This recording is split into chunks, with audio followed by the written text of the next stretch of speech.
and welcome to our webinar, which is put on by the Medical Cannabis Clinicians Society in combination with Chiron. So thank you all very much for coming tonight. Many thanks to those who've agreed to speak. And this webinar tonight is on CBD, which is an interesting and increasingly important topic. The actual title, as you know, is Clinical Experience with CBD, Inhaled CBD-rich Cannabis Flower and Low-Dose Oral Extracts. And we're going to talk about several different aspects of CBD. As you know, CBD, at least in the UK, I know it's not legal everywhere in the world, but in many parts it is. And you know, it's now very popular. It's been popularized in the lay press considerably. You can hardly pick up a magazine these days without reading some claim about CBD or an advert about CBD. And I think that the latest figure I read was that roughly 10% of the entire population, adult population at least in the UK, has used or is continuing to use CBD, which is, when we think about it, that's 6-7 million people, which is an awful lot of people using CBD. Mainly, of course, that's because it's legal with certain parameters and very low or no THC. It's legal by over the counter, but generally that's hemp-based CBD that we'll hear about later on, which has generally less of the cannabinoids and terpenes that you get from a, if you like, a proper prescribed CBD product. And we're going to debate a little bit about the difference between the two. We do know, of course, that CBD is very useful for a diverse range of conditions like, well, stress, anxiety, sleep, pain, epilepsy. Of course, in the children, we've brought at least the cannabis to the forefront in the UK with the story of the small children with drug-resistant epilepsy who responded to CBD. So it's widely used for many common conditions, and the trouble is with the over-the-counter CBD, of course, the makers can't make medical claims because it's not licensed as a medical product, which is another complicating factor. So we're going to explore all around CBD tonight, and we've got 3 speakers. I'm just going to share my slide because I should have done that at the beginning. So we'll just do that very quickly. Bear with me. There we go. I'll just the first speaker is going to be Guillermo Moreno Sanz. He's the Scientific and Medical Director of Europe at Chiron, and he himself has a PhD in cannabis neuropharmacology, so an expert and also, of course, a very leading scientist and medical director of Chiron. Then we're going to speak to, who's going to speak to us is Stacey Gruber. Stacey is Director of the Cognitive and Clinical Neuroimaging Core at McLean Hospital in Boston, and also Associate Professor of Psychiatry at Harvard. And she's going to tell us about her work with CBD. Thank you for joining us, Stacey, from across the water. And then we're going to move to Dr. Danny Gordon. Danny now lives and works in the UK, but has practiced cannabis medicine, integrative medicine for many years, and has a huge experience of prescribing cannabis generally, and came over to the UK and was very helpful in training the early doctors in the UK, and has now, I think your clinic is called Resilience Medical Clinics. Is that right, Danny? And he's produced an excellent book, I'll do that plug for you, called the CBD Bible as well. So that's she's going to just talk to us about her prescribing experience. So thank you. Right, I'm just going to do the, bear with me a moment, the quick sales pitch of the Medical Cannabis Clinicians Society. It's meant to be on slideshow. I couldn't see that because the share screen button was hiding it, but there we are, it's not now. Do I have other? Here we are. I just want to do the quick thing for the Medical Cannabis Clinicians Society, if I may. We do, and I should say, of course, Danny's the Vice Chair of the Medical Cannabis Clinicians Society, and that is, I think, a very good. It's increasingly international, but it's obviously focused on the UK, and I would encourage anyone who hasn't joined it on this talk this evening to join us. Very good value for money. I've got to put my plug in for that, then I'll stop speaking in a moment. But we do provide very useful peer support and networking for clinicians. Generally, obviously many prescribing doctors, but you don't have to be a prescribing doctor to join. We offer peer support and networking events like tonight. I think a very good series of practical guides more thorough full-day training as well in combination with drug science and the T21 program, which we'll hear a little bit about. We produce licensed product information, prescribing guidelines. I always put this support 24/7. If you ring me at 3 in the morning, I'm not going to get an answer on a 24/7 basis. So I think it's more Monday to Friday, 9 to 5 basis, but you do get support for a very good international Google group if you've got a problem, and that does work very well these days. We have a very good searchable evidence hub. So if you're interested in the topics we're talking about tonight or other topics, you can just, it's in the members area, you can search that. And we also, most importantly, for those in the UK at least, have access to insurance for prescribing doctors, which has been an issue. And that at the bottom there is the website. So that's my sales pitch for the Medical Cannabis Clinician Society done. I better get now onto the topic of this evening. I'm going to pass over now. First of all, I'll stop sharing my screen and let Guillermo share his. So I've already introduced Guillermo, who's going to talk to us for 10 minutes or so about his thoughts on CBD generally from his own and from Kieron's perspective. Guillermo, over to you, and thank you very much. Thank you, Mike, so much, and thank you to the Medical Cannabis Clinician Society for allowing us to host together this webinar for physicians and prescribing doctors in the UK. Kieron is a participating licensed provider in Project 2021. Our main operation is based in Latin America, where we have the first authorization in Colombia to cultivate and distribute medical cannabis. We are present now in several countries in Latin America, as well as in the UK and Germany in Europe. And as I was saying, as part of the Project T21 here in the UK, we had some observations regarding the different product categories in CBD that we thought could be interesting to discuss this evening. So I'm gonna share, let me share this really quickly. So basically, we wanted to bring up a little bit of discussion around the efficacy, the effectiveness, and the safety, mainly the effectiveness of cannabidiol administration, the development of epidyolex and the approval of epidyolex for the treatment of refractory pediatric epilepsy has definitely prompted the research and the clinical research on CBD preparations. However, as we can see here, many different conditions are being investigated, but at the same time, we found that clinical research is performed either with epidyolex or other series of artisanal preparations at a very wide range of oral dosing. I mean, here we have a review from last year that, as you can see, oral dosing can range between 150 and 900 milligrams per dose. Sublingual oils equally can range from 20 to 1,000 milligrams per day. And the inhalation and vaporization, I mean, also we have topical preparations, gels or creams or salves of CBD that have been also tested clinically. And then the inhalation and vaporization of both CBD extracts and CBD high flowers, which I will touch base today a little bit, have been also described and tested.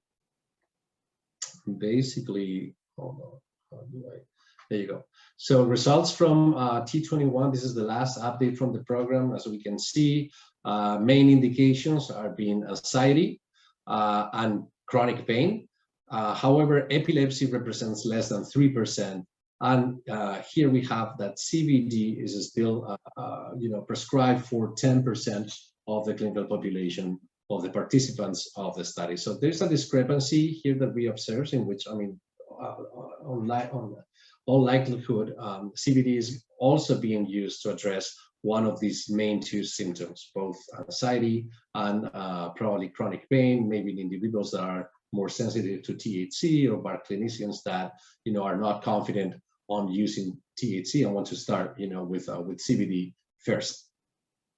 And then the flower category, it's absent so far in 2021. So we're bringing a flower that has 1% THC and 14% CBD to complete this gap of in the formulary of T21 and allow clinicians to experiment with these preparations. Really quickly, I just wanted to touch base on the distinct pharmacokinetic profile of epidyolex, which is a high or concentrated CBD solution, contains 100 milligrams per ml, and normally is used at dose per kilogram of weight. So at 5 milligrams per kilogram of weight, 10 milligrams per kilogram of weight, and 20 milligrams per kilogram of weight.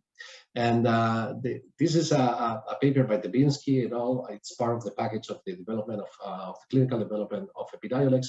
And we can see that, I mean, this is only 2 points, so I mean, there's not a proper profile, but we can see that there is a limit to how much CBD can be absorbed orally. So basically, we see that Cmax, it's the same for the 3 doses. At day 1, obviously, there is a significant build up as the patients are taking more and more epidyolex every day.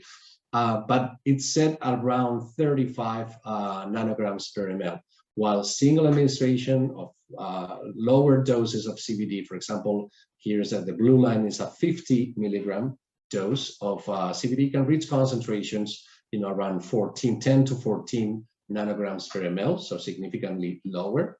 And on the other side, we have the inhalation of flowers. This is particularly done with a variety from Bedrocan called Bedrolite that has 9% CBD and 1% THC, and we can still see that there is a significant concentration of THC, or at least detectable concentration of THC in the blood, ranging at 9 nanograms per ml, while concentrations of CBD can go over 100 nanograms per ml to subsidize quickly after normally 1 or 2 hours, and going back to to normal levels. So what is the what can the inhalation of THC could be good for? I mean, considering the pharmacology that we know of CBD, that will be discussed and presented a little bit later on, we know that cannabidiol has been shown to be effective as an anxiolytic. I mean, on high doses. I mean, all this clinical experimentation coming also from groups in Brazil tells us about the efficacy and the safety for different anxiety conditions like social anxiety or generalized anxiety, normally with high oral doses. And by reducing anxiety, CBD might also improve other associated symptoms like sleep patterns or quality of life. There is a growing evidence that talks about the ability of CBD to address different substance use disorders and to reduce risk associated to consumption of opioids, alcohol, tobacco, and other substances. And we've seen that reviewing the literature, there's some indications that CBD might also be effective to addressing pain, normally, usually inflammatory type of pain, and then also other neurological, conditions such as nightmare and other symptoms associated to PTSD. However, there's very, very little clinical evidence on the efficacy of inhaled CBD. However, as we can see on the pharmacokinetic profile, there might be a room for this type of CBD products on clinical therapy. We are also discussing the fact that, while epidyolex is a CBD concentrated product and contains mostly isolated CBD, other traditional, over-the-counter oral extracts or the flower itself, when inhaled, it's going to contain other chemicals besides CBD, probably in lower concentrations. But for example, this flower has a 1% THC, and we have seen that after inhalation, this can actually achieve significant levels in blood. Also, we're going to have a terpene profile characteristic of the flower and other chemicals of known pharmacological activity in a whole or in a full spectrum preparation or in a whole flower. Again, CBD-rich cannabis-based medications, both dried flowers and oral extracts, are narcotic medications sold as specials in the UK, and then subject to stringent legal requirements and quality controls complied with pharmaceutical and manufacturing and distribution. These products are pharmaceuticals. They're distributed as specials in the UK. CBD, in both in oral presentations and in hemp flower or smokable hemp flower are not legal in the UK. And besides the legality, there's other concerns such as safety, given that there is not a quality control on this product, and the efficacy, because most of the times we realize that the labeling of these products is it's wrong. So I mean, it's very hard to determine, and maybe Stacey will touch base on that. How what is the concentration, what is the content of CBD, and if there is other cannabinoids, mainly THC, on these preparations. And I just want to finish it up with a couple of papers that come. This comes from the King's College in London, and just raise the question about the efficacy and the safety of over-the-counter cannabidiol products with precisely this argument. The fact that all clinical evidence derives from mainly, I mean, at least that the one that is considered of high quality because it's based in randomized clinical trials, has been performed with high oral doses of CBD, normally 10 to 20 milligrams per kilogram of weight per day. Whereas the real-world evidence that we're seeing based on over-the-counter products used by consumers in different jurisdictions normally deals with doses around 5 to 20 milligrams per dose, which are unlikely to produce plasma concentrations about 10 nanograms per ml, and therefore Edward Chesney and colleagues just question the ability of these concentrations to actually elicit any pharmacological actions. But on the other side, we have this review by Julie Moltke from the Halsted clinic in Denmark, and Chandni Docha, who's currently the research director for GW Pharmaceuticals, that have this retrospective survey performed in almost 400 adults in the UK, trying CBD, using daily doses of CBD around 70 milligrams, and reporting benefits for different conditions, especially for anxiety, stress, insomnia, improved sleep, and then different types of pain, arthritis or chronic pain, depression. So, I mean, we're seeing these two families of indication, maybe chronic pain, and then some neurological disorders that can or cannot be also associated to chronic pain. So this was a little bit of the paradox that we have observed in this group of or in this clinical situation, and that's what we decided to make this webinar surrounding this theme, and have the opportunity to discuss with experts on the field. Thank you very much, Mike. I'll stop here. Guillermo, thank you very much. That's a great introduction to the topic. Thank you for those insights. That's good. Let's just a reminder, if everyone wants to ask questions, and of course we're going to have time at the end for Q&A with all the panel. Please you type the question into the Q&A box on the Zoom link, then we'll answer them in due course. So I'll move on to Stacey, I already introduced at the beginning. So Stacey, again, many thanks for joining us tonight, and you're going to tell us a little bit about your own work.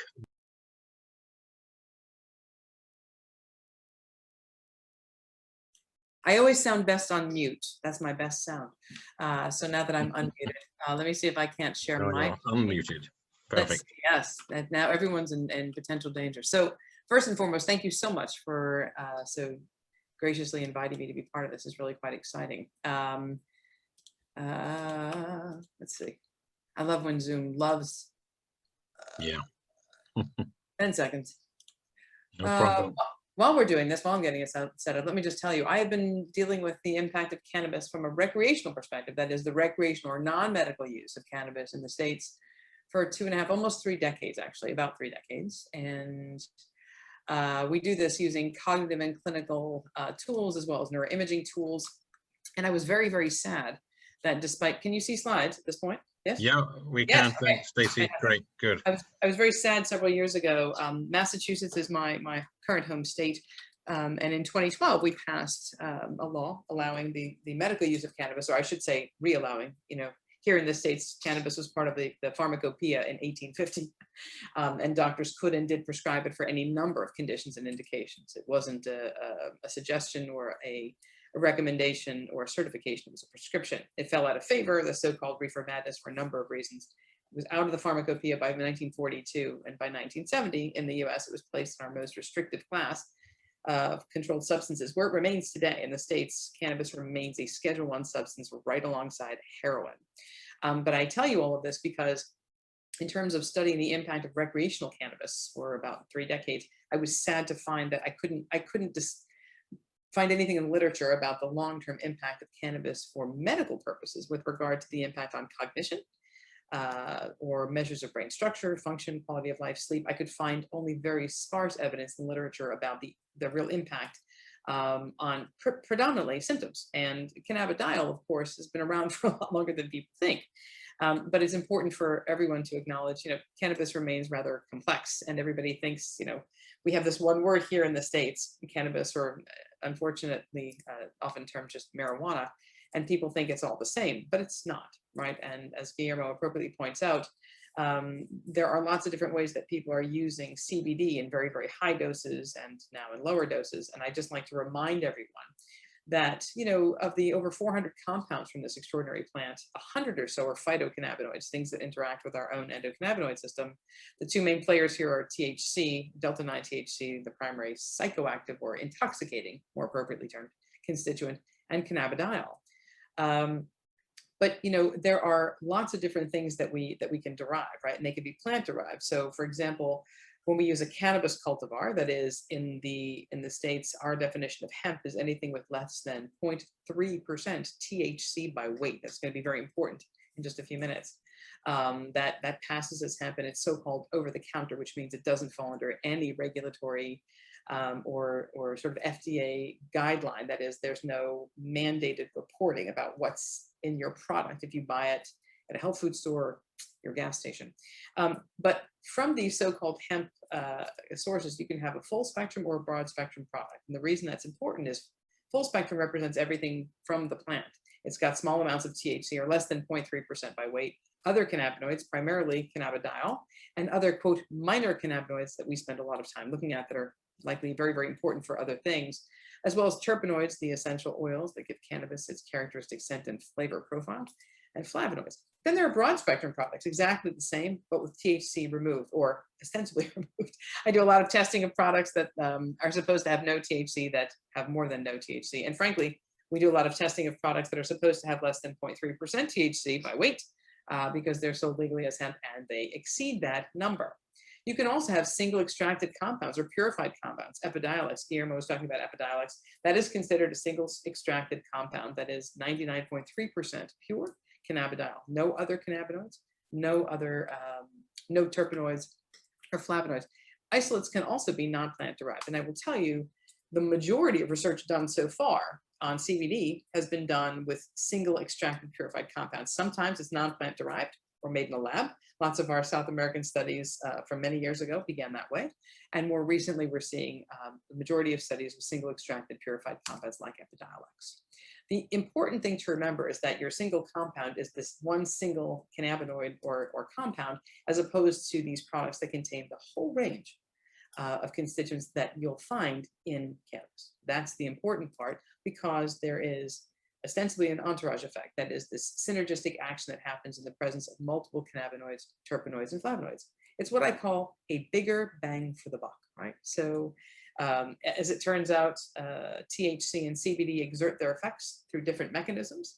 And so imagine, if you will, the likelihood of getting a bigger, grander impact because you're not just relying on one single mechanism. We certainly need more research, but I think, as Guillermo also was really referring to, lower doses of full spectrum products may actually be more efficacious and be required at significantly lower doses relative to single extracted purified compounds. There was a meta-analysis a few years ago that looked at studies of purified CBD and compared those to what we call CBD-rich or high CBD full or broad spectrum study products for folks with treatment refractory epilepsy. And what they found was that while everybody got better, that is, the number of seizures that they were having was reduced, significantly more patients reported improvement with CBD-rich products versus the purified single extracted compounds. That's incredibly important. Again, not just because we think we need a whole lot less to get the job done, but if in fact there's a question of efficacy at all, that's the first thing to be mindful of. When they used a clinical threshold of 50% seizure reduction, 39% of these patients were considered responders, and there was no difference between the purified CBD and CBD-rich products. The dosing there in the purified CBD group was about 25.5 milligrams per kilogram per day, and the CBD-rich was 6 milligrams per kilogram per day, or about 75% less. In terms of adverse events, they, both mild and severe adverse events with regard to things like appetite changes, sleepiness, GI upset, weight changes, more frequent among those using purified CBD relative to the CBD-rich compounds. Very, very important, especially I'm at McLean Hospital, a psychiatric facility. All we do is psychiatry, so this is incredibly important in terms of understanding sort of how we can get the very best effect with the very lowest dose. So this particular study concluded that treatment with purified CBD and CBD-rich extracts had similar efficacy for seizure reduction, but those using these CBD-rich extracts had therapeutic effect with lower dosing. The CBD-rich product patients also had fewer adverse events, which might be secondary, like I said, to lower dosing. And it's likely, as a result, right, you can see where I'm going here, that other compounds within the plant are acting synergistically with the CBD to get the same effect. Again, bigger bang for your buck, lower dose. Also important to think about mode of use and why we consider these things when we're looking at the ways in which these products work. Inhalation, whether it's smoking or vaping, will give you an effect somewhere between 1 and 10 minutes and last for about 2 to 4 hours. Sublingual or oral mucosal administration, 15 to 45 minutes for onset typically, and it can last 90 minutes to several hours. That's a very stark contrast to things that are wholly edible or consumable, like pills, capsules, edibles. These have to be digested, and of course we have first pass through the liver. Cannabinoids interact pretty significantly with the cytochrome P450 enzyme system. We are very, very mindful of this when we do our clinical trials. And then of course we have topicals, transdermals, and transmucosals. But these things are all important when we think about the impact. I started this program, MIND, in 2014, Marijuana Investigations for Neuroscientific Discovery. It really should have been called Cannabis, but anyway, it's because here in the States, we have medical marijuana laws, not medical cannabis laws for whatever reason.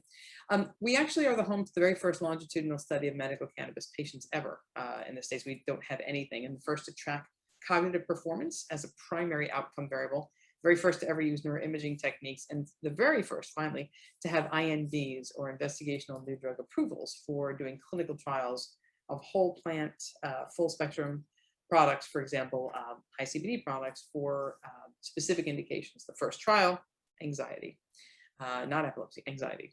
We also have INDs for other indications, including pain. I'll talk a little bit about that later.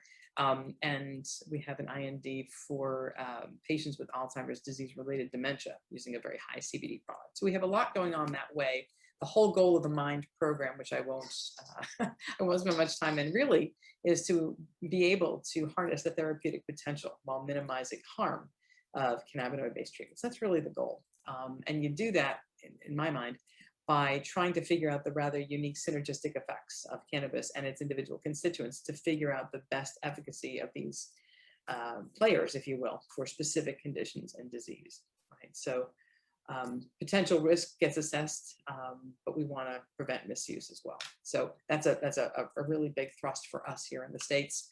People are very mindful that the use of cannabis may ultimately lead to the misuse of cannabis. So we're very, very mindful of that. So I don't have the longitudinal data, but let me tell you first. In terms of clinical trials, the first clinical trial that I was approved for was a cannabis-derived high CBD formulation for folks with moderate to severe anxiety.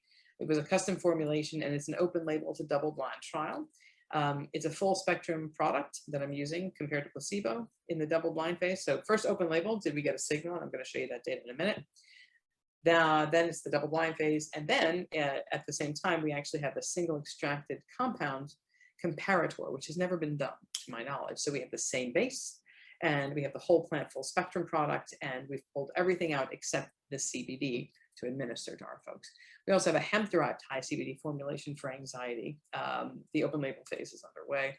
Again, we have this product for anxiety and agitation and Alzheimer's-related dementia.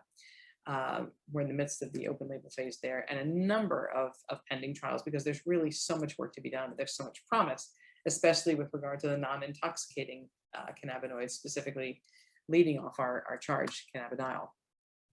The products that I'm using are custom formulated by me and within my program in conjunction with folks like our national institutes on drug abuse, the drug supply program, which has been an interesting adventure, industry partners and chemists with specific expertise in cannabis. That's that lovely gooey tarry stuff that I get to start with, and then I have to make it into something that's palatable that our patients can actually tolerate and hold sublingually and take through the duration of the clinical trial. So I mentioned it's the first ever clinical trial of a whole plant, full spectrum, high CBD product for anxiety. Prior to this, we had a lot of great evidence from studies not in the US suggesting that we would really see some potential clinical benefit in patients who are being treated with CBD with regard to anxiety and related symptoms. So the open label phase of this study consists of 4 weeks of active treatment. It's a low dose, comparatively speaking. It's approximately 10 mg per mil of CBD. You heard Guillermo say epidyolex is 100 mg per mil. And it's a TID dosing or 3-time-a-day dosing. So they're getting about 30 mg per day. They're also getting, in terms of THC, it's just about 2.22 to 0.24 mg per mil. So under 1 milligram of THC per day, but that also becomes important. It's a sublingual administration. They're told to hold the product for about 2 minutes. And as I mentioned, it is a full spectrum product. So I'm just going to jump to this data. And I will say, the one piece of this that's missing in the interest of time is, I mentioned this first ever longitudinal study, real world patients using the products of their choice over a period of time. The important thing about that study, and if I have a minute, I'll show you a little bit of data from it, is that while we don't ask patients to take a product and say, here, this is what you're going to take, we actually are able to test patients' most commonly used products and calculate exactly what they're exposed to with regard to THC, CBD, and other constituents. We have a calculation of an overall cannabinoid exposure scale, if you will. And that's been very, very helpful because over the course of this longitudinal trial, which starts at baseline, they're absolutely negative for any cannabis use at baseline. They can have a remote history, but they have to be negative at baseline. We see them again at 3, 6, 12, 18, and 24 months, and we collect absolutely everything you can imagine on them. And the reason I sort of preface what I'm about to tell you with this story is that over time, what we're generally seeing is our medical cannabis patients are generally using higher levels of CBD-based products than THC, and they're generally showing improvements across almost every aspect of their lives with regard to cognitive and clinical measures, the use of conventional medications, measures of brain structure and function. It's really interesting, especially when we compare them to a treatment as usual group. So with that said, it certainly gave me the impetus to sort of create the first clinical trial looking specifically at those with anxiety. It's the second most common indication in the States for the use of these products. Preliminary analyses reveal significant improved ratings of measures of anxiety between baseline and after 4 weeks of treatment on the Beck Anxiety Inventory, the Hamilton Scale of Anxiety, and the OASIS. So you can see these are not small reductions. These are fairly major. An 81% decrease on the BAI, an 83% decrease on the HAM-A. Again, the first one is self-report, the second is examiner-driven, and then the OASIS. So pretty impressive change. We also see significant improvements on self-reported ratings of mood. So depression, the Beck Depression Inventory drops from a 21 to a 4. And the profile of mood state, just the total mood disturbance, drops from a 67 to about a 20. So pretty striking. Again, we spend a lot of time in my lab looking at cognitive performance, specifically those mediated by the frontal part of the brain, the frontal cortex, just behind your eyebrows.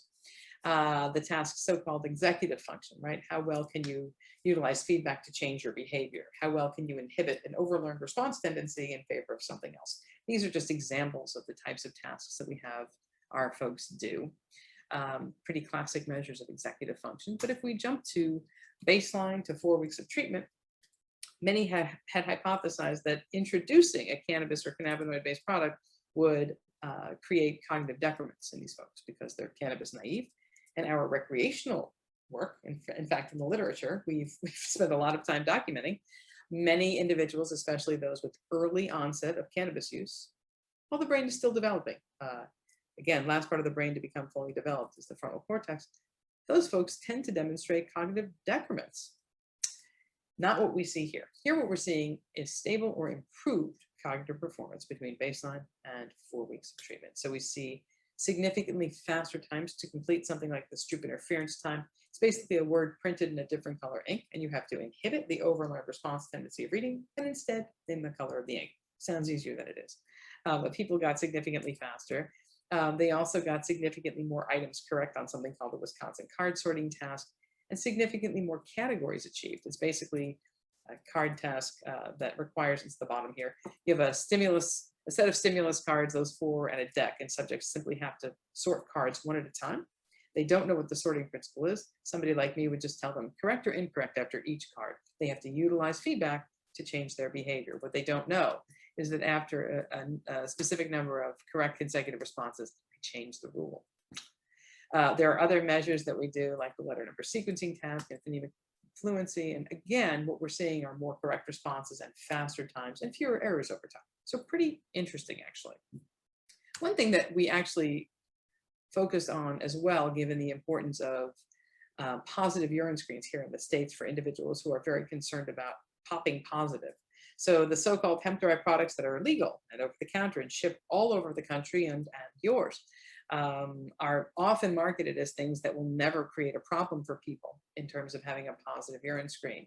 Very few studies, though, so far have directly assessed whether the use of these high-spectrum, full-spectrum high CBD products could yield positive results on urinary drug tests. And very popular, for example, here among athletes. Very, very important to look at. So we looked at our positive status over time using in-house drug assays, and then we confirmed the results using outside GCMS, pre versus post-treatment. We also looked at the relationships between THC positive status and a number of demographic variables, BMI, amount of product use. And after 4 weeks, 50% of our sample, which was just 7 people, it was a 15 sample open label phase. 1 was discontinued because she used cannabis with her partner. And so that left us a pool of 14 folks, 50% positive after 4 weeks. GCMS results confirmed our in-house assay findings and indicated that the drug screens often were positive, even though they were below the level of stated sensitivity. So it's 50 nanograms per mil for most of them. That's likely due to cross-reactivity with other cannabinoids like CBD. THC status was only associated with the creatinine, urinary creatinine, no association with BMI or amount of product used. We actually weighed the bottles on the way out and on the way in. Very, very surprising.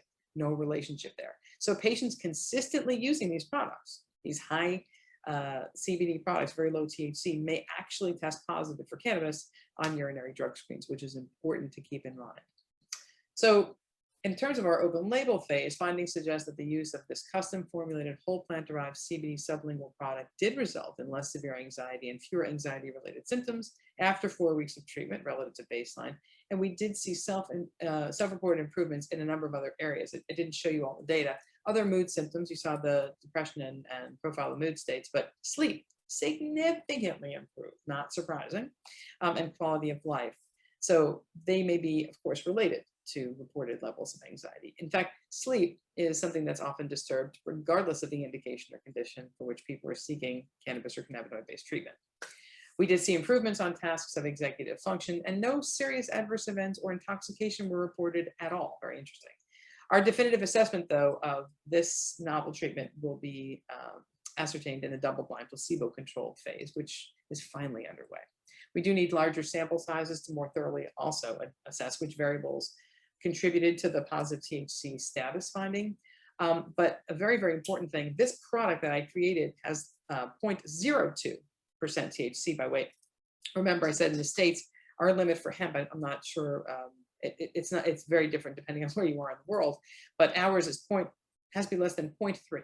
So if mine is 0.02, products legal in the United States can contain, again, more than 10 times the amount of THC as in my product, this first one, and half of my sample was positive after 4 weeks for THC. So that's very, very important consideration.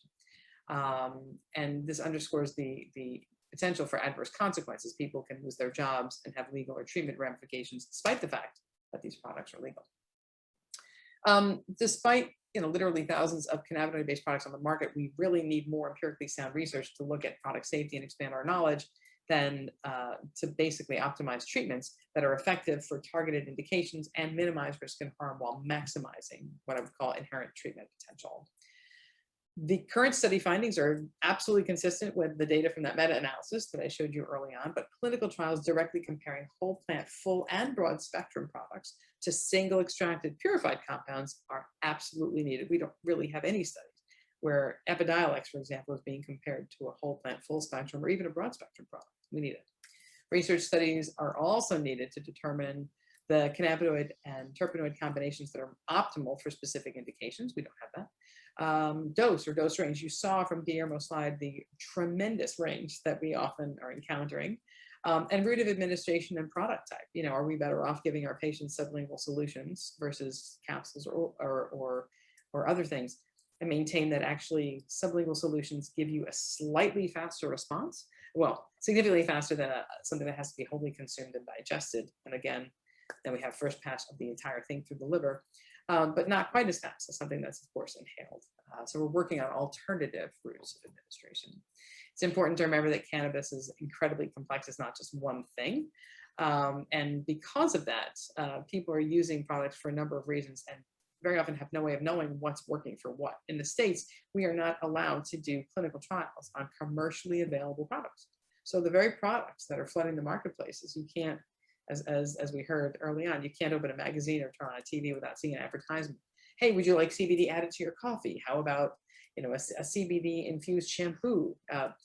We're overwhelmed with it. You can't do clinical trials and ascertain any with any degree of certainty whether it's working or not, because it is against our current regulatory framework to do a clinical trial of something that's already on the market for sale. Great discoveries are often sparked by anecdotal findings, but well-designed controlled studies really offer an unprecedented opportunity to customize and optimize these treatments and exploring constituents of a plant that has historically either been viewed as a problem or a panacea could absolutely revolutionize healthcare options for those with the greatest need. I maintain that. So of all of our patients, nobody ever comes in and says, you know, I'm just looking for a way to get high. In fact, they're trying very hard not to be high. And so they're very, very mindful of, quote, what's in their weed, if you will. So it's incredibly important for us to pay attention.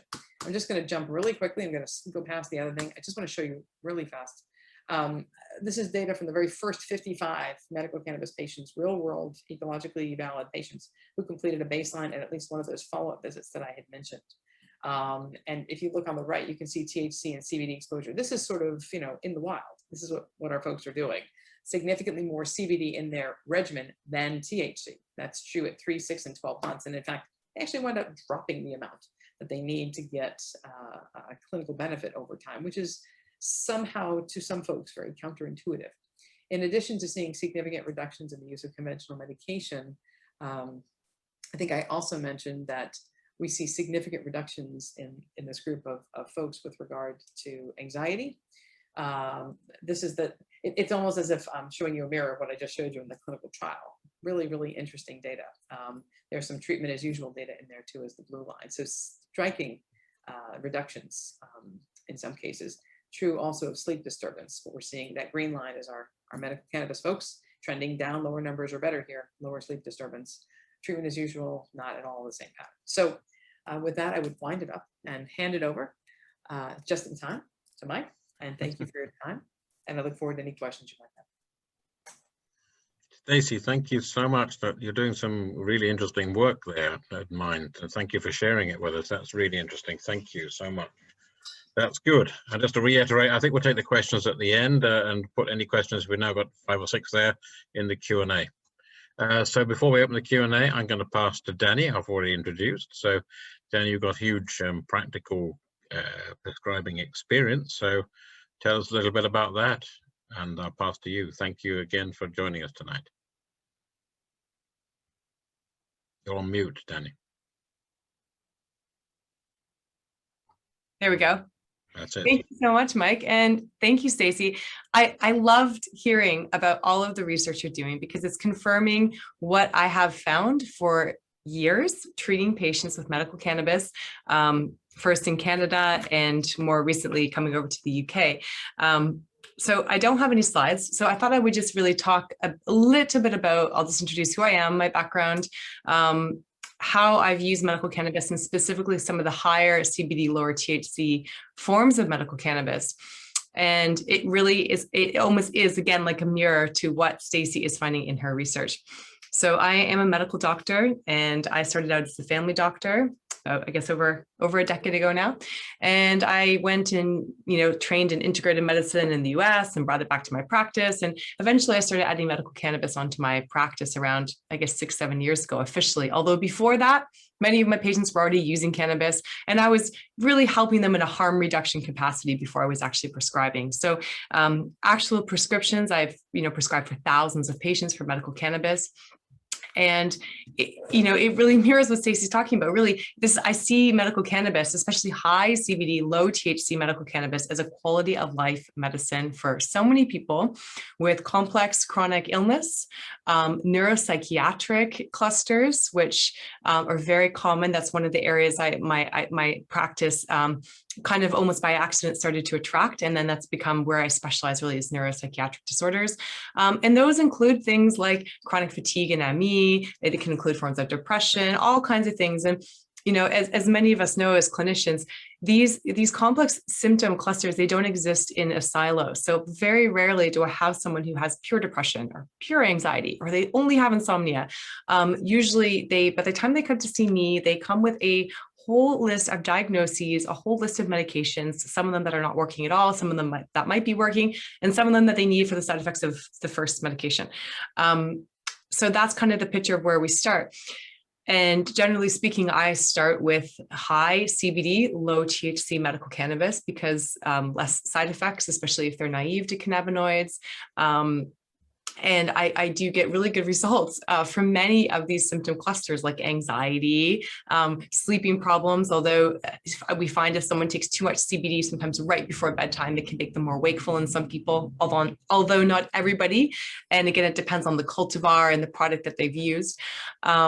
And then we also see things clinically that I'm really happy to see, Stacey, in your slides, because I have seen improvements in depression and mixed depression and anxiety for years in my patients.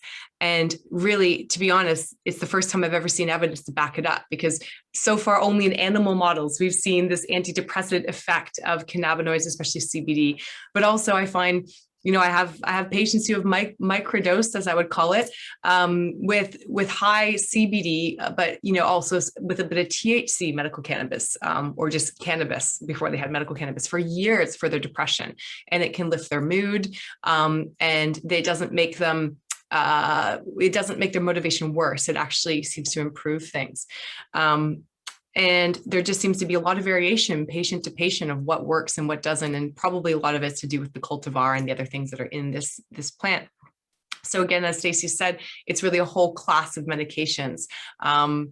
So when I open it up to the Q&A, I'd love to hear anyone who is prescribing or considering prescribing, who has questions, because what I find is one of the biggest barriers, I think Mike and I both found this, when we speak to clinicians and we mentor doctors who are thinking about starting to prescribe, is they're not, we're not used to, as medical doctors, working with a group of medicines that really operates more as a botanical medicine almost in some ways, even though we know how much CBD is in a product, we know how much THC is in it, but there's other things in it too. And that's a little bit different than conventional pharmaceuticals. Just a little bit about CBD flower, because I know that's an area where people might be most interested, since this was what this webinar is about. So high CBD, low THC flower, I've used it for years in my medical practice. And when I first started prescribing, a lot of my contemporaries, they weren't really using a lot of the high CBD flowers on the market. They really wanted to use the high THC products. But because I was attracting kind of these neuropsychiatric cluster of patients, I was finding that these patients, they either felt impaired on the high THC flowers, or they didn't like it, or they potentially were borderline for a cannabis use disorder on some metrics. So I started using a lot of these products before they were really quite popular. And the first response I had from some of my colleagues was, these things won't work because THC is what makes medical cannabis work for people. And I just found it not to be true. So some of the clinical situations where I use high CBD, low THC medical cannabis, especially in a flower form, are to help with situational anxiety, reactive anxiety, breakthrough anxiety, not usually as a base of therapy, but to add on. And it's not just general anxiety disorder where I'm using this. Oftentimes it's chronic pain with anxiety, a lot of anxiety secondary to a medical condition. And it really works well subjectively, and looking at rating scores for so many of my patients, and very little side effects. They don't feel impaired. They feel much better when they take it. And this can go into the Q&A, I guess, but one of the tricky areas that I'm going to bring up, because I always get asked this when I start to speak to doctors about their prescribing habits, is what to do with migraine headaches. And Stacey, I'd love to know what you have found, if you have anything here.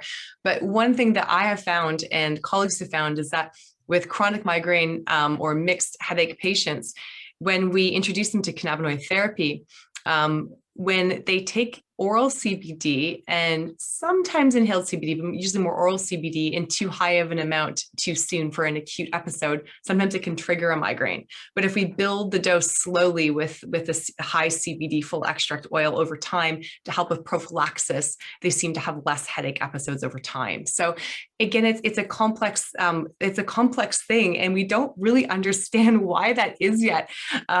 So these are some of the kind of nuances that I've discovered by treating patients in the real world with these products. And luckily we do have, GMP great products now on the market that that are tested and that we can trust for our patients. So I think that's really all I wanted to say before we go to Q&A. Okay. Thank you for sharing that, Danny. That's good. I think we'll just now move to Q&A. We've got 8 questions there already, but now put any questions you have into the Q&A box, and we'll go through them, and we'll have a bit of a debate. It's 7:25.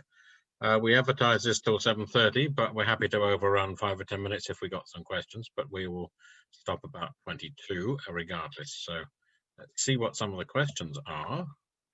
And in no particular order, let me just get it to the top. If I can get it to the top. Somebody says, have you seen success with trigeminal neuralgia? Anyone want to answer?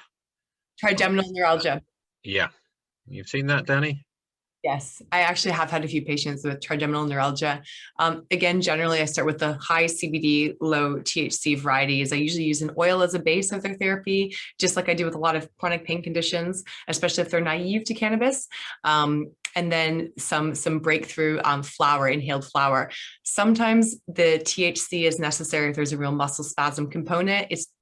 Trigeminal neuralgia, it's a nerve condition, but sometimes you get the secondary muscle spasm, and that's where the THC inhaled, I find a flower that's a bit higher in THC can be helpful. But oftentimes I will get them to mix 50-50 with a high CBD flower and a THC flower that they might be using for another time of the day, or for more severe pain episodes. And I find that works really well. Okay, thank you. I missed one at the top. I think this is the dilemma. Somebody said I was under the assumption the 11-hydroxy THC was a metabolite from first pass metabolism in the liver. How did you measure a presence in the inhaled flower? Dilemma. Yeah, I saw this question. I think this is coming from the figure that I showed on the Petrolite experiment, where they actually track 11-hydroxy. That it's actually the first metabolite that we obtain from THC after first pass metabolism in the liver. And this is a massive transformation that we see with oral products. So actually the kinetics of even the high of the psychoactivity of an edible, or orally inhaled orally absorbed THC actually mimics the kinetics of 11-hydroxy, which is supposed to be up to 4 to 6 times even more potent at CB1 receptors than THC. But I guess that in this particular experiment, they were trying to do the opposite, to monitor THC, the 11-hydroxy THC, to see that there was actually not a big rate of conversion. Obviously, when you reach 100, or over 100 nanograms per ml of THC on circulated levels, eventually some THC is going to make it to the liver, maybe not on the first pass, but maybe on the second pass. So you might actually, see a small curve. That is what we see on that graph that mimics the levels of THC. But I mean, you should interpret it, the opposite way. I mean, to mean that there's very little conversion of 11-hydroxy, yet there's obviously going to be some. Okay, Guillermo, thank you. Wendy asks, could you please comment on the bioavailability of CBD in capsule form?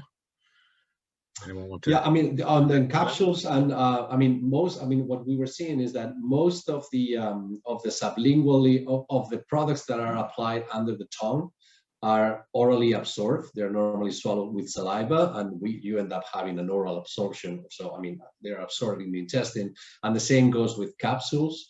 Normally, at least the examples that we have for THC with approved medications are both Marinol, which are capsules, rigid capsules of, soft gel capsules of THC, and Sindros, which is a liquid formulation of THC that has a little bit of an effect on the intra-individual differences on absorption, but at the end of the day, it doesn't necessarily increase much the absorption. So, I mean, we can assume that something similar is going to happen to CBD, and the oral absorption of CBD is really poor.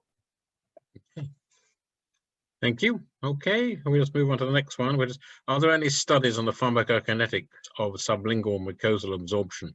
Does the lipophilicity of cannabinoids affect absorption from oil-based products versus, say, alcohol-based tinctures? Well, I mean, we have, this is a little bit resonates with the previous question. At the end of the day, the data that we have comes normally from Sativex, which is actually an alcoholic tincture. It comes up on a form of a spray, but it nevertheless is a tincture. And again, we don't see. The pharmacokinetics of Sativex have a tiny peak that might correspond with sublingual absorption, and then a bigger peak that corresponds with the oral absorption. So let's say that in that kind of product, we have a mixed absorption with some sublingual, but mainly oral, and this is what you can expect from mostly all so-called sublingual drops. I mean, what Stacy was saying is they instruct their patients to hold the oil for longer under the tongue, and there's a couple of papers from 19 and 20 from some researchers in Israel, eating, that describe precisely how the time of residence in the in contact with the mucosa is essential for the absorption, yet it's very restricted just due to the lipophilic nature of the compounds. Yeah, thank you. So let's get back to the top. I can't at the moment, so I'll fiddle with that in a minute. But a question for Danny: what kind of medicine are you practicing in the UK? Danny, is the question here. Good medicine. I just had a baby, so I have been on maternity leave. But I'm registered in the UK as technically a GP, but I'm opening my integrative medicine practice that will have cannabinoids as part of our therapy in, I guess 6 to 8 weeks from now. So I'll be doing integrated medicine, cannabinoid medicine, potentially some novel psychotherapeutics, also with my practice partner, who is Antonia Mestasio, who is a psychiatrist. Great. Best of luck with that. That's good. Nice to see you back working in the medical sense, and working at the moment. A quick question from Germany, I think, presumably. The salivary test device used by our traffic police here, a German-made kit, does test positive for cannabis in the immediate 12 hours after using, regardless of the dose. So this is a main concern for use as a sleep aid in people who are going to be on the road before their 12-hour period. And that's also true in the UK, that the blood level of THC is, I think, 2 nanograms per liter. And basically, if you're on any THC containing product on a regular basis, you will be over the driving limit. So that is an issue. It's a regulatory issue that the law changed in this country, but without the politicians thinking through all the legal ramifications, and they didn't really change that law, but something that we are now, through the Cannabis Industry Council, going to work on and see if we can persuade the Department of Transport to change its mind. But anyway, that is definitely an issue. It's an unfortunate issue in one in Germany as well as the UK. Any comment from Stacey? Is that the same in the US? Actually, it's a huge nightmare, and we're spending a lot of time on it. I built a driving simulator in my lab because we were spending a lot of time looking at the impact of recreational cannabis use on driving performance in non-intoxicated individuals. Then the question becomes, for people who insist that a per se level of a cannabinoid will absolutely be related to impairment is absolutely false. So you have medical patients who are well treated, well maintained, completely stable, who are as perfectly able to drive as anyone, in fact, better. And so we're actually just finishing up that study now to compare it and contrast it with what we've published in recreational consumers. Medical patients do not appear to be actually impaired while driving, even though they have discernible levels of cannabinoids. That's the problem. The issue is, I'm just going to reflect this back to something Guillermo said earlier. We must also, as individuals involved in this, whether you're a clinician or a prescriber, because in the States we don't have a prescription, so forgive me, it's so nice to hear it here. I have to move. Remember one thing. From a genetic perspective, we are not all created equally, and the cytochrome P450 enzyme system dictates how you process these things, which of course is dictated by your genetic profile. So people who are poor metabolizers of THC or CBD will also look very different on some of these tests that are done that have nothing to do with discernible impairment. You will get different results depending on your ability to metabolize some of these constituents, but no one's paying any attention to this just yet. So I applaud the question and the efforts of people to really truly identify. Just because you have a number doesn't mean you're intoxicated. It's not that. Yeah, exactly. Yeah, exactly right. Do you see tolerance for CBD use for anxiety? So question again, maybe Stacey, I think you sort of went through that in your talk, but do you see tolerance for anxiety? We have not yet. No, we sometimes see that for epilepsy, but yep, not for anxiety. Can high CBD products be used to treat cannabis use disorder?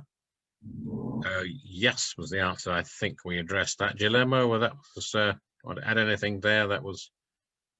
So I think, I think Danny can comment on this. There's evidence on CBD. Not exactly, the flower or oral, but we know there are actually, there's a very, very recent research publication from last month from a Spanish group talking about the mechanisms underlying this ability of CBD to diminish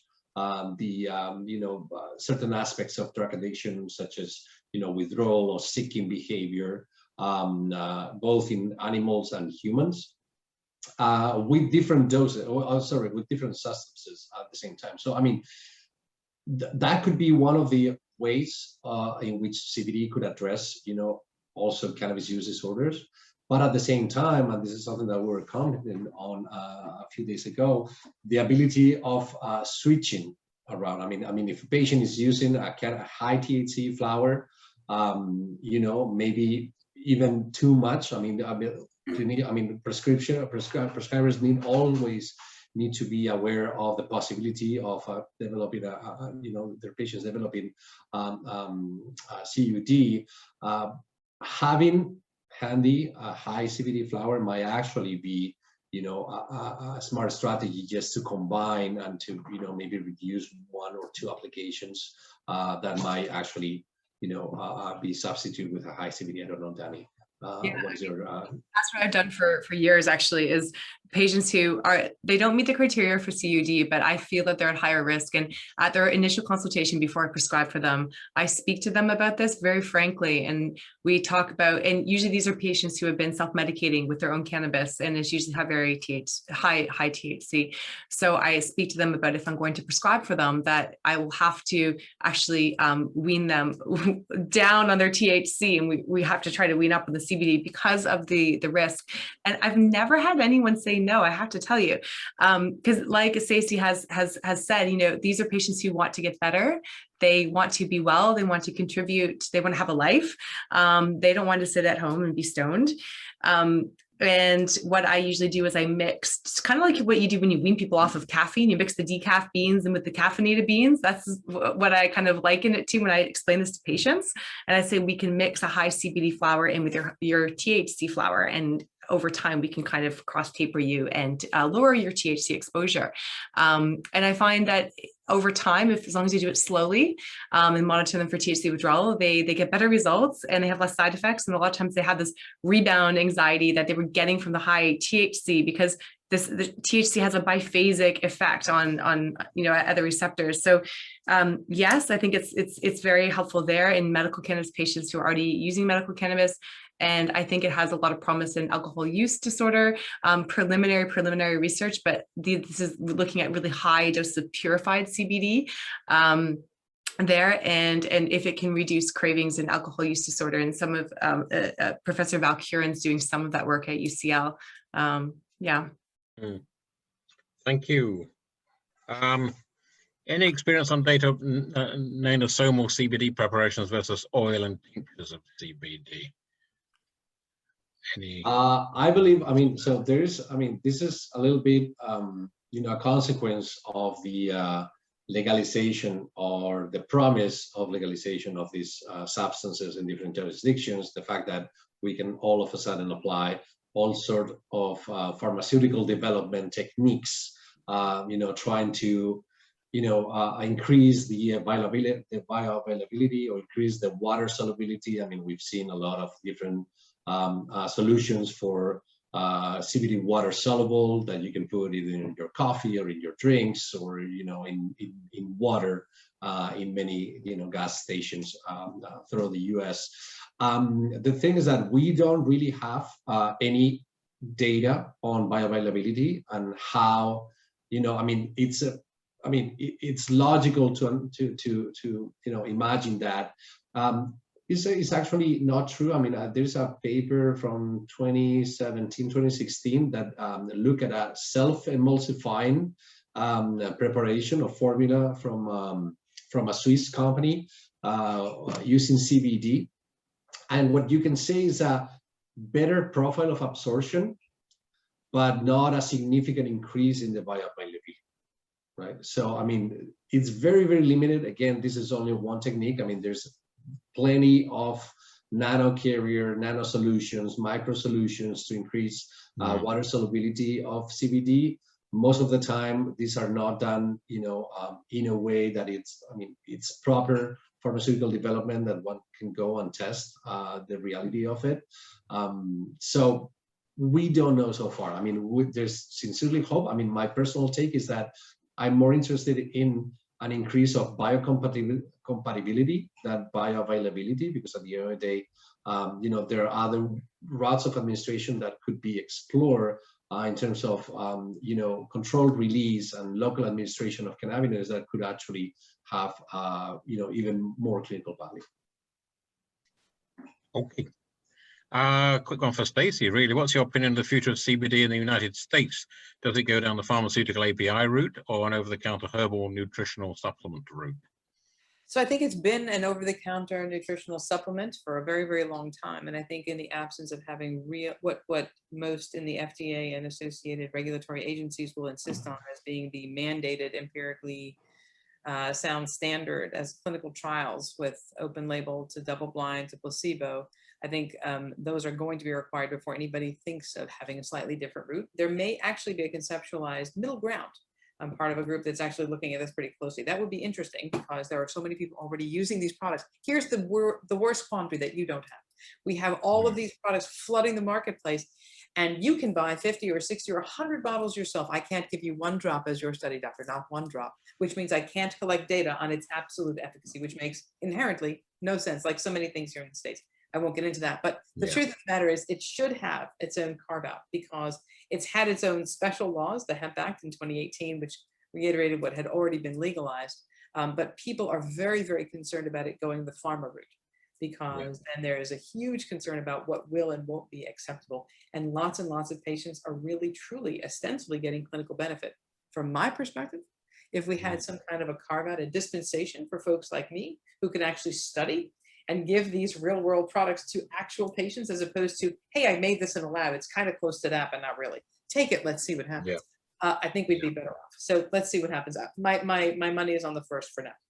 Okay.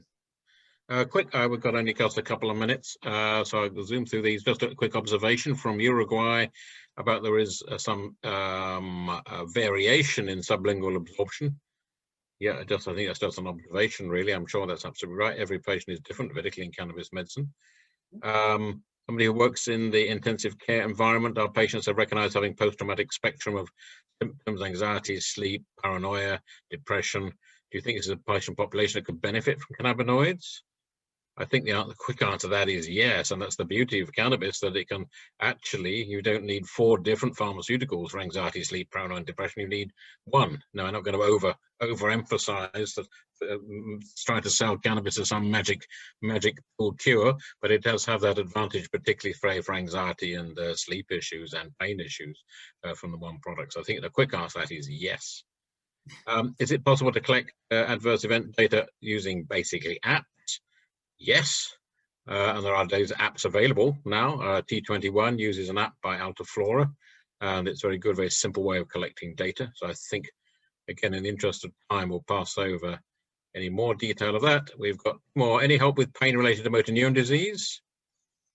Save me answering all the questions. I'll answer it anyway. I think that's the answer is yes. I mean, my understanding of the evidence on pain is that cannabis, mainly THC, more particularly, is analgesic for any sort of pain, particularly neuropathic pain. And obviously, you can get more than neuropathic pain in motor neuron disease. You can get joint pain, etc. But I think the answer is yes, it can help pain, whatever its cause. I think if the panel agree with that broad statement. I would agree, Mike, and it really depends on the patient and the cultivar. It's the same when you treat Parkinson's. Some people's tremor responds to different types of medical cannabis, and some people's tremor doesn't. So it's a mixed bag. Last question, I think, as it's 1:45. Last question. CBD edibles, I believe, are a great option too once they are well explained to people regarding the proper use. And absolutely, you do need to explain the pros and cons of edibles, which are, much more variable and difficult to dose medically. But probably more, and so some people it's a little more acceptable. But edibles, yes, but much more difficult to control. I want a quick final comment for any of the panel on use of edibles. You've got more of them available in the States than we have here. Remember that microdosing doesn't mean 5 or 10 milligrams necessarily. Microdosing, everybody, it's sort of like the rest of the world with the lexicon of cannabis. It can be anything. I've heard people saying, well, I'm only microdosing, it's 5 or 7 mgs. Ask yourself when people talk about the ratio of THC to CBD or CBD to THC, what's the one? 30 to 1, 20 to 1, what's the one? For some people, 2 milligrams is way too much. I guarantee Danny knows this. For our folks, again, if you're a really poor metabolizer, a little bit goes a very long way, and you can always add, but once it's in, it's in. You can never take it out. So that's, I think, for edibles especially, and again, first pass to the liver, remember the impact of the minor cannabinoids that can be combined with CBD that have even greater analgesic and anti-inflammatory effects. So that, important. Thank you. Well, I'm going to wind up now. Can I thank Danny for talking to us about your experience? Can I particularly thank also Stacey for talking to us from across the Atlantic and sharing all that great research you're doing, and Guillermo for not only talking to us but through Chiron sponsoring the event with the Medical Cannabis Clinicians Society. Thank you all for attending. We seem to be routinely run over these webinars by 15 minutes. I've cut on time again. We'll stop. So look at the website for the next series. We're holding one of these webinars, roughly speaking, every couple of weeks. And they're all hopefully different and hopefully interesting. And thank you all again for listening tonight, and a very good evening or good morning from wherever you're speaking from. Okay, thanks a lot.